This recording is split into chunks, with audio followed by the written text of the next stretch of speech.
Oh, it's a pig!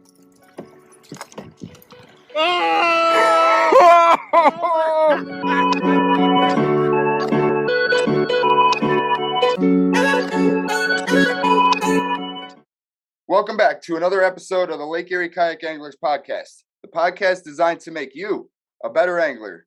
I'm Chuck Earls with LakeErieKayakFishing.com, and today we have the man, Cleveland Metroparks fish biologist Michael Durkalec, joining us again today.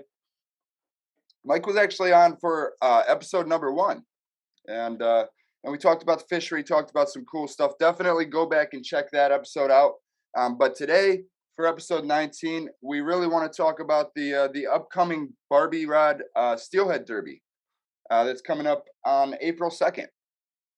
But first off, Mike, how are you? Yeah, well, thanks for having me back. I'm honored. That was your first guest. That was a fun show, and I can't believe you're up to 19 already.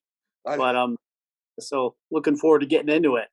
Yeah, things going good. Steelhead fishing's heating up with the rivers thawing. All the spring opportunities are just around the corner. I'm sure your kayak followers are chomping at the bit for some great spring fishing. So yeah, it's an exciting time of year. Good time to prep, doing that last minute prep, getting ready.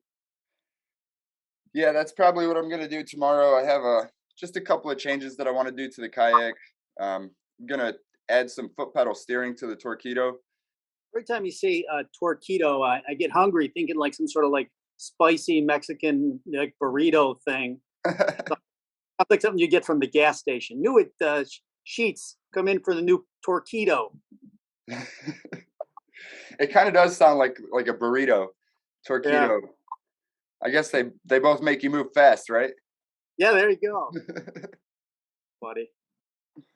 Oh man. But first off, you're hanging out in your log cabin. Why don't you show us around? Oh, okay. I feel like we're on an episode of Cribs. Hey, I wasn't planning on doing this, but yeah, I live out here. We've been out here since about 2005. Lots of fish stuff, fish decor, whatever. So it's not real big. It's just cozy and kind of suits the lifestyle I'm trying for. Can't live up in mountains in Montana, so this is the next best thing. Right. Your own little slice of heaven. Yeah, hopefully everybody has one. Oh yeah. Awesome. Well, let's get into it. This is actually the seventh season for the Barbie Rod Steelhead Derby, right? That's a little confusing. It's not the 7th consecutive year. The very first one was in 2013. That was a fundraiser. Actually, I wasn't involved. I was in a near fatal car accident, and local anglers rallied and did it as a touching kind of effort to help with some of the medical expenses. So, but aside from the unfortunate situation why they held it, everybody that attended had fun. They didn't have it the next year, but there was a lot of buzz that it was so much fun that first year. Maybe they should try rekindling it. So from that point on, after the 1-year gap after the first one, they had it for 5 more years in a row, with the benefit, with the fundraiser ultimately benefiting the Cleveland Metroparks Fishing Fund, which 100% of the proceeds went back to public fishing. First and foremost, the goal was to have a really fun event. But hey, if you can make some funds to support local fishing while doing that, it's a win-win. So, and then of course, it built momentum every year. The last 2 years at the event, we had about 150 registered attendees, amazing raffle items and packages, a really fun cookout. And then COVID hit right when we were at our peak with the momentum. And for 2 years, we weren't able to have it. So I guess, this is now the 7th event. We're calling it the 7th, annual or whatever, but it wasn't 7 years in a row, if that makes sense. But we're super excited to be back. Partly people were asking for it, asking, are you going to do that Barbie Derby thing again? And, it's a lot of work kind of getting it up and off the ground, especially with all the raffle stuff we do. But we figured this was the year to do it again. So yeah, April 2nd, Saturday, we're doing it. Yeah. It's exciting. It's a very challenging thing catching one of these steelhead from a Barbie rod or a children's rod. I think that's what people crave, especially after a long winter. gives them an opportunity to get out with their buddies and just play around with a little 3-foot rod with 8-pound monofilament or something. Something along that lines, which I was going to ask you, are there any upgrades that you can make to the rod itself? Yeah, no, that's and the rules are all on the info page on the Cleveland Metroparks website. It's a separate page where we house the fishing report there. I can send you a link to that to share. But it's basically, it has to be it has to be a character themed fishing rod that with the reel kind of built into it. I mean, we've all seen them, the quintessential Barbie rod or the, Thomas the Train rod or Spider-Man. I mean, there's a whole bunch of them. Part of the fun is just getting one that you think is kind of funny and somehow suits, your image you want for the day, or just maybe your kids already have the rod for that matter. Right. But you've been allowed like Dock Demons and kid rods like that if that's a 2-piece rod and it's not character themed, meaning the reel is separate. So the molded in, the built-in rod and reel together. You can upgrade the line to other monofilament, but we do not allow braid. We just figure that's a little, you got to draw a line somewhere with upgrades. So monofilament line. In fact, I wouldn't recommend leaving the stock monofilament on those things, but probably a decent quality 8-pound mono is a good move. Yeah, for sure.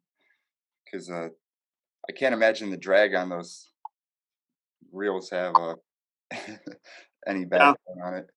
The idea is if it's a brand new kiddie rod, I've never heard of one self-destructing when someone caught a steelhead, but if you tried using it, regular for steelhead, obviously it would start to fall apart. But interestingly, the folks that are lucky enough to hook a steelhead on them, they tend to at least, the rod holds together. Whether or not your line gets broken or you land a fish is another story. Yeah, that's up to the angler.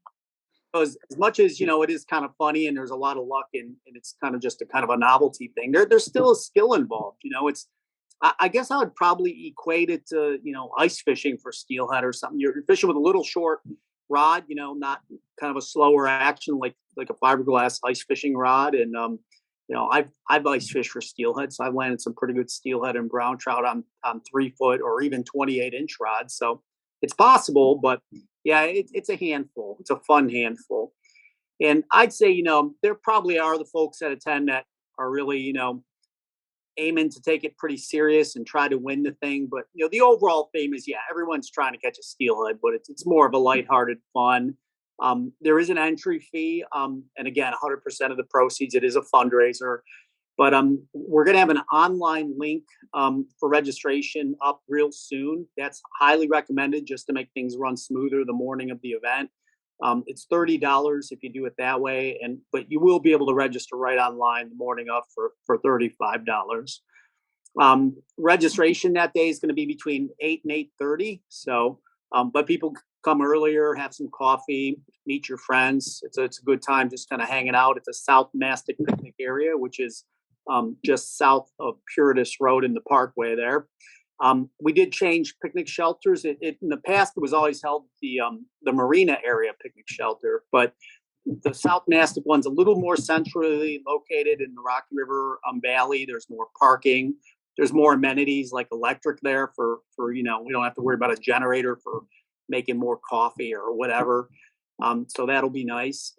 8:30, the fishing competition starts. People head out to wherever you want in the Rocky River Valley, and then we're calling it a electronic weigh-in, but it's not weighing the fish. It's actually the law. It's based on length. So the longest 3 fish win trophies.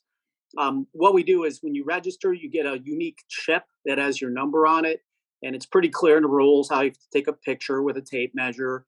And it is all catch and release, though. So it has to be a decent quality photo.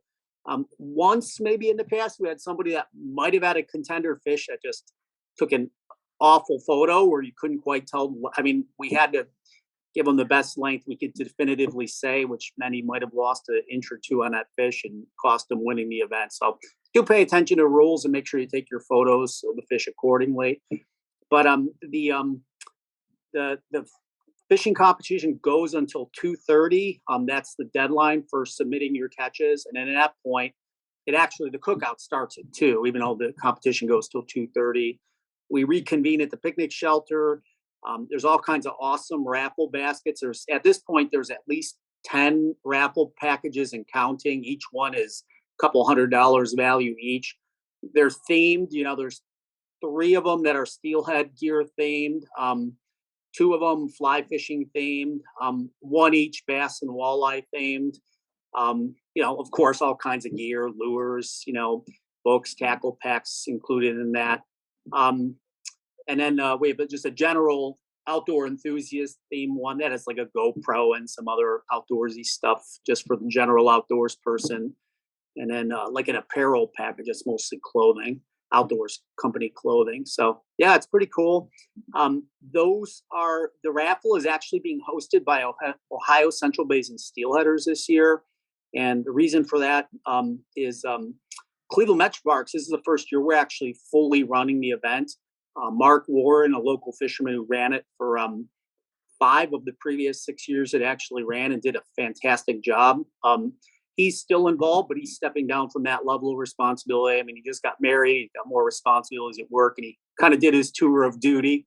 Right. So we're stepping in. We are the main benefactor as an agency of the funds, so it was natural we step in. But one quirk was the state of Ohio is pretty stringent in who can run a raffle, even if it's a fundraiser. And, just a public agency can't just have a fundraiser raffle. Nonprofits, though, can. So Ohio Central Basin Steelheaders, a nonprofit and sportsman's group, is willing to step up to the plate. And they have a long history of running fundraiser raffles for their own group. And they're going to do that and give all the proceeds to the park. So that's cool. But, we come back for the raffle. Anybody who has a raffle prize, even if, it's more of what they call a Chinese style, or I think a reverse raffle. You put your tickets in the envelope with the items you're most interested in. So it's not just a general raffle. But anybody who enters the raffle, your tickets get entered into a main drawing at the end, where the grand prize of the day is going to be a brand new Majestic Prophecy center pin reel made for the event, and a custom float rod to go with that. So that's like probably a $1,200 value. Somebody's going to get lucky and win. So that'll be pretty. And then we're going to hang out and enjoy brats and tell fish stories and have some camaraderie until 4:00 when the event kind of wraps up. It definitely sounds like a great time. Now, tell me a little bit about the where is it? Sorry, Mike. You answered like half of my questions with that. That was great. You get me talking, man. Mike. What's that? I said that's a dangerous setting me loose on the mic, man. I'll just keep All right. So the funds that are raised, they go towards the Cleveland Fishing Fund. What are some of the opportunities that are created for the community through the Cleveland Fishing Fund? I appreciate you asking that. It's the Cleveland Metroparks Fishing Fund, but yeah, it's a restricted fund. 100% has to be spent on public fishing related initiatives. Some things we use it for, not all encompassing, but some big ones are purchasing fish for stocking. All of the farm raised catfish we stock come from that. Some of the trout as well. One that's near and dear to a lot of anglers' heart is, it helps support in many ways children and family fishing events, especially events where, we remove all the barriers for first-time anglers to come out and fish. We have those really big events in spring and fall. Sometimes just small stopgaps with, repair of fisheries-related equipment and that, but that's a pretty minor expense. But most of it goes to kid family fishing event related expenses and fish stocking. But it is flexible enough we can spend it on just about anything that benefits public fishing. I think part of the fish cleaning station at East 72nd Marina, part of that was funded by the Fishing Fund as well. So kind of cool, and sometimes new projects on the horizon that would be hard to be grant funded otherwise, or things that we can, help support with that. Yeah, that's a really nice fish cleaning station down there also. It's really nice to have that there. Are there any plans to add any more along the lakeshore in Yeah, the future? done it right off the bat. The thing is, that was kind of new territory for us, and that is piped to the city sewer, sanitary sewer, and it has caused a few maintenance challenges. I mean, nothing big, but I mean, there's a lot of fish waste going into the sewer means there's some more maintenance related issues with pumps and stuff that cost a little more for our sewer bill to deal with that. Not a huge deal, but we're kind of getting a feel for that one for a couple of years, just to kind of learn the challenges and how it performs. And then we're hoping to possibly put in one or two more, even maybe Edgewater Marina, maybe Emerald Necklace Marina, but no promises or timeline on those. It's just another possibility down the road. We do this probably sometime this spring or summer. We're going to be putting a nice roof over the current ones so that even in rain or whatever, folks can have a dry spot to clean their fish. So that'll be nice. Nice. I forgot to ask when we were talking about the Steelhead Derby. Do you know offhand what are the average winning sizes? Like just over the years, what do people want to kind of shoot for? Yeah, that's a great question. I'd say the fish that are generally going to be in the top three are roughly between 25 and 28-inch fish. When I said there was the one year when somebody had a really bad photo, I recall now what he did was he did his measurement on video, and there was a lot of movement going on, and we didn't have the resolution you have in a photo. So he had a fish that might have been like a 29-inch. I mean, that's a big fish on a Barbie rod, big, thick buck. But, right. From the best measurement we could definitively say, which was probably smaller than that fish was. So there was a lesson learned there about, just make sure you get your good photo and don't think a video is going to be as good as a photo for that. But 25 to 28 inches is going to put you in a pretty good range. I don't think we've ever had a 30-inch fish caught in this and landed during this event. So that would be pretty cool and crazy if someone actually lands a 30-plus-inch fish. We also have kind of a fun gag category called Biggest Sucker, which, I mean, there's a lot of suckers in the river by April 2nd. So, you submit your suckers the same way you do your steelhead with your chip and a tape measure. And we have a certificate and like a bulk pack of Dum Dum suckers for whoever wins that. So they get the Biggest Sucker award. What's the biggest sucker usually? Yeah, it's a good question. I think 18 inch-ish, I think is a good sucker there. So could be a little bit. I think some people get suckers and they don't submit them for whatever reason. But hey, Yeah, it sounds like a lot of fun. It's bragging rights, at least. Yeah. So, pass out some suckers to all your buddies. Yeah. So you said on the Cleveland Metroparks page, there's a link to register, and correct? I'm still working on that. It'll hopefully be live within a week or so, but Okay. that'll be for online credit card or whatever. So, yep. All right. I will definitely just send me that link whenever you get it, and I'll put it in the description and everything. That way, everybody can register real quick and easy. Okay. And also for the rules. I was gonna say there is a clearinghouse page that has everything on it, and when the registration link's live, it'll be in there. I'll send you a link to that page, and everything you need to know is in there. So this is the first year they've done the electronic registration. It's always been, cash, day of, and that has its own challenges handling that much cash in such a short registration window. So we want to make things run smooth, and figured the online registration will be a nice way to at least cut some of that. Right. Yeah, automation definitely saves a lot of time and a little bit of labor. Yep. Less time taking money and more time talking fishing. Well, honestly, I don't want to handle that much cash if I can help it. More cash, more mistakes, more chance something. I mean, we've never had a problem, but it's just a lot of. We'd rather have it cleaner and have that go right into the account it needs to, rather than having to deal with, cash. In the years we held this event, like I said, the first year was a fundraiser for the accident, so that didn't benefit the Metroparks Fishing Fund. The 5 years we had it, after that benefited the Metroparks Fishing Fund. We raised $25,400 for the fishing fund, so it's a big one. It grew every year. The last 2 years of the event was $7,000 to $8,000 each of those years, so $16,000 the last 2 years. So I mean, it's a lot of money. So that's why I say you don't want to have that much cash if you can help it. So We will be back after the short break. Storm damage got you down? Don't go through the roof. Call Journey Home Restoration to schedule a free storm damage analysis. If damage is found, they will work with your insurance company to get you a new roof at no cost to you.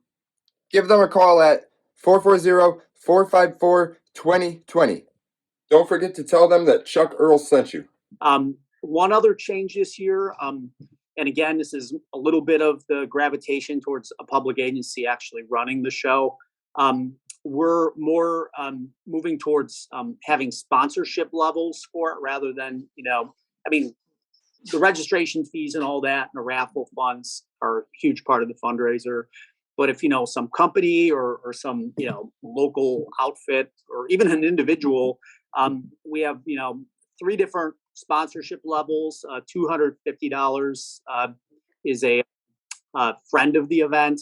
I think that's the most realistic one for the vast majority of potential sponsors.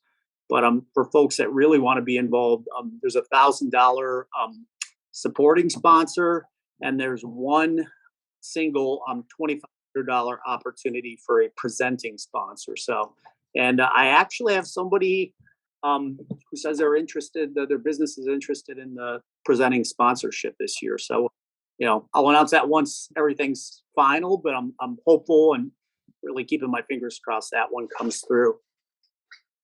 Yeah, that's great. I'm always a big fan of giving back to the fishery and the community.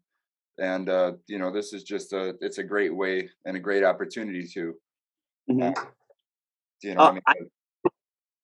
and most people that come do choose to take part in the competition. If that's not really your thing, or maybe you work that morning, but you can stop by at 3:00 for the raffle and cookout. We do have, if anybody just wants to attend that part of it, it is $10. Of course, there's a food expense there, and again, look at it as it is a fundraiser. But we're doing brats on the grill, some basic sides and basic beverages, nothing fancy, but fun cookout with your friends. And then raffle ticket prices will be posted as well. They're I think it's there's different price breaks by quantity, but that will be on the site as well, even though the Central Basin Steelheaders is running that. Raffle tickets can only be bought on site the day of, so that's not something that you're going to be able to buy online. So, but there just love raffles and want to come to a cookout and see your friends. You just show up 2:00, 2 to 4, and you can join that part of the event. Awesome. I'll definitely be there. I have it on my calendar. And we covered pretty much everything on the steelhead side of things. I did have a couple other things. I know you have a couple of presentation slots for the upcoming Cleveland Boat Show, correct? Yeah, I was just looking over the schedule they released. I saw your name on there as well. You're doing a couple, right? It's kayak safety, and then just kayaking, fishing in general, or something. So that's cool. I'm doing a couple, just cold water kayak fishing or cold water kayak safety, and then just one in general on all the different species and opportunities that are there for Lake Erie kayak fishing. Because there's tons of walleye stuff, and I'm gonna do a little bit of walleye, but also there's drum, smallmouth catfish, the white bass. It's all kinds of stuff, so it should be fun. It's almost crazy. I wouldn't say untapped, but it's a huge opportunity there. That's probably under realized in appreciation. Yeah, doing 2 in-person talks and then 5 recorded talks. They'll have their slots. It just covering my little niche of the Cleveland Metroparks steelhead fishing. So talking about local steelhead fishing opportunities, pretty comprehensive covering of that. But I saw the lineup, and they got they got experts talking about just about every local fishing, faceted opportunity you could imagine. So it's good. I think it's going to be a good show. They did, as well as and I don't know, some of your viewers may or may not know, but they changed the dates on this. It was supposed to be back in January, I think, the original one, and they had to reschedule for whatever reasons. I think COVID was part of that, maybe. But yeah, it's what is it? May it's a Thursday through a Sunday. May March 17th. March 17th through the 20th. Yep, there you go. So yeah, it should oh, do they have a lot for kayak anglers there traditionally? It's actually my first year going to the Cleveland Boat Show. I know this is the first year they're going to have the paddling stage. So they're going to be, they're going to have a kayak side of things, and then they're going to have the fishing stage as well. Well, they got you covering a lot of kayak info, so that's a cool step towards filling that niche or gap. And it's like they got 4 stages going at any given time, so yeah, it's going to be a pretty big show. Yeah, it should be a great time. And then my buddy Jeff Little is bringing Innovative Sportsman's new Inflatable. It's kind of interesting. I don't know if you've seen videos on it. It's an inflatable fishing kayak, super stable. It'd be great for fly fishing, and you don't have to worry about like dinging off the rocks and making all kinds of noise and spooking the fish. And it's light enough to drag over the lay downs and all that, the shallow parts. So it should be kind of cool. He'll have that there all weekend. So I'm looking forward to playing with it a little bit. I'll have to look them up while I'm there. That Saturday I'm there. I get one talk, and then gives me plenty of time to check out the show before I head home. So cool. Yeah, I'm just right across from they have the fishing section, and then the paddling section, and then they have the vendor booths right there. I'm in that main aisle right there. I can send you the booth number, but you won't be able to miss me. Yeah, good deal. It'll be fun. The other thing that I know this is probably not in your wheelhouse, but I figured you probably know a little bit of knowledge about it.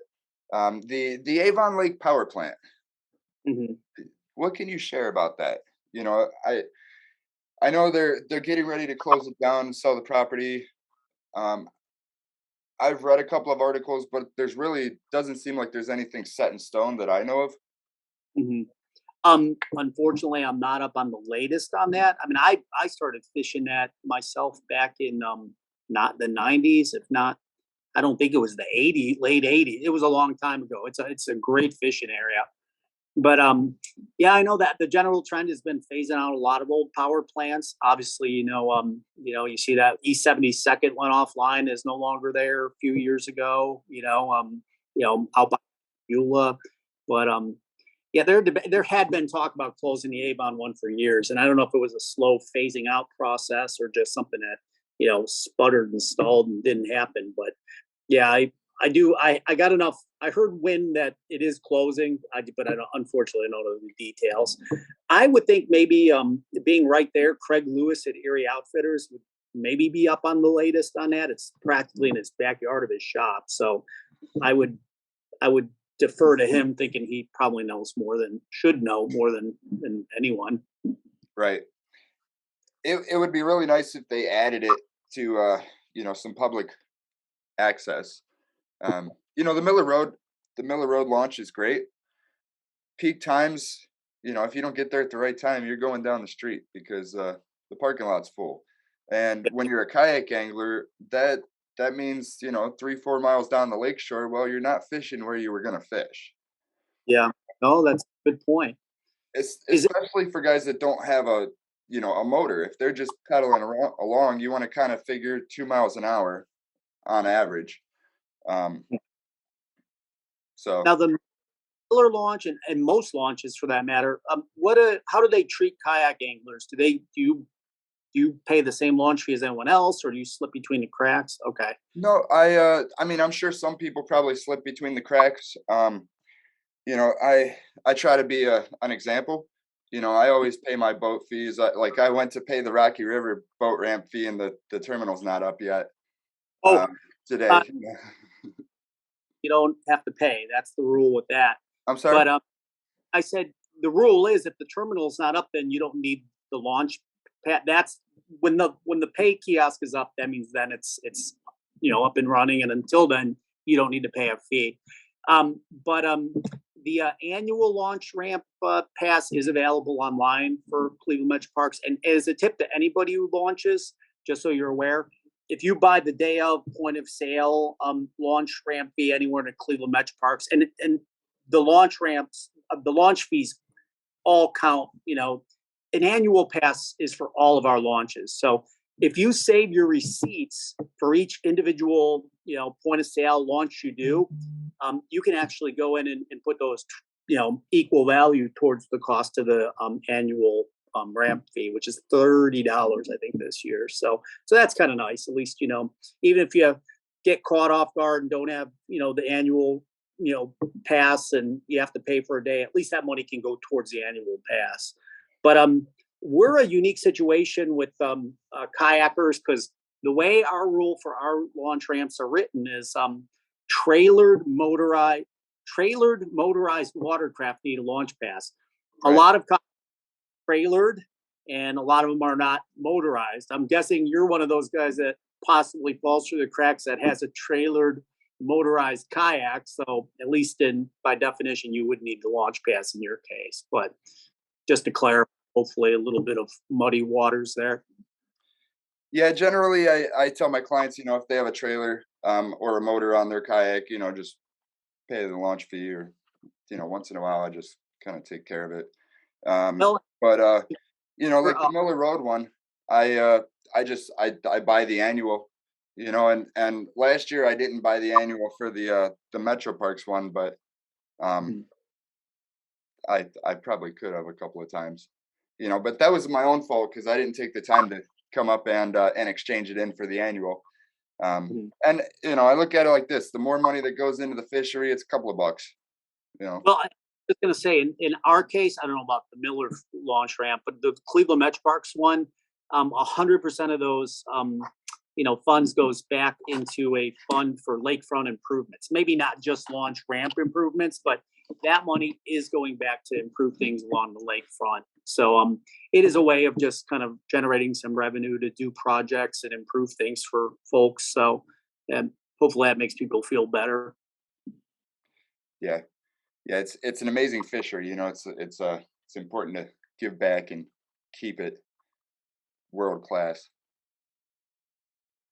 Glad you feel that way. I feel that way. So, yeah, we did get a little heartache when we first instituted the launch ramp fee when there was none previous. But I think when people saw that, how clean those things are maintained, how nice the docks are, the other amenities like lights, security cameras put in so people can feel secure leaving their vehicles there. Even again, another part of that fish cleaning station, some of it came from those fees. They're seeing the improvements and, they're cool with it when they know where their money's going. Right. The other thing that I was going to ask you, and this probably isn't in your wheelhouse either, maybe you know a little bit about it, but back to the Avon Lake power plant, if they do tear it down, you think there's probably a pretty good chance that they're going to take that rubble, clean it up, and maybe make a couple more local offshore reefs? I would say that's probably a possibility. I know when they decommissioned the E72nd power plant a few years ago, that whole building is removed. People still fish there. It's not the same as a warm water discharge, but yeah, as far as what they do with the the material, as long as it's clean and usable for that, I would think that would be a possibility, but can't speak to that for certain. The Avon area and moving towards Lorraine, and especially as you get even further west towards Ruggles, there's a lot of already man-made and then even natural reefs. Sherrod Park's a nice reef, very kayak friendly. All the rocky structure off Ruggles Beach, Huron, and then off Lorraine you got the the artificial the Polish Fisherman's Reef, and there's couple of them out there, but right. Yeah, they definitely attract fish and even attract smallmouth and walleyes a good chunk of the year. So they're pretty nice structures. And they're close for that, they're reachable by even a paddling kayaker. And I would think under, decent conditions. Yeah, that's the important part. as long as the conditions are good and the wind direction and all that stuff, water temperature. Mm-hmm. Awesome. Well, man, I think that's pretty much everything that I had for you. Is there anything else that you wanted to add? Yeah, just again, thanks for having me again. I'll give you that link, and that'll be a clearinghouse of information on that event. But that's also in the same area where all the Cleveland Metroparks fishing reports are. So even if your viewers just want to check out what's going on in local fishing from a Cleveland Metroparks perspective, they can look that up as well. Yeah, those fishing reports are really cool. Yeah, I appreciate it. Yeah, and always like to represent underrepresented, subgroups of the fishing community. So I mean, kayak fishing is getting big now, and I see folks doing it everywhere. But if any of your folks have some good kayak fishing photos from around the parks, send them in. I'd love to feature you in that fishing report and show that kayak fishing is a thing and it's growing and it's fun. Right. Yeah, I will. I'll link all your stuff down below, all your contact information. That way everybody can reach out, find you on social media. Also the Cleveland Metroparks fishing report and all that, all the other good work that you do.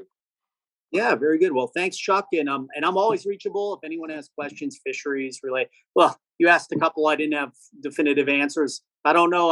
I'll tell you. I'll try to point you in the right direction. But I always am available as a resource, fishing and water resource related. So, all my contact information is in there, and I'm easy to find if anybody wants to ask me anything. Awesome. Thanks, Mike. It was great talking to you. Pleasure being back. Absolutely. You have a great evening. You too. Talk to you next time. Hey guys, thanks for listening to the show. Don't forget to leave us a review and subscribe to our podcast on your favorite podcast listening app.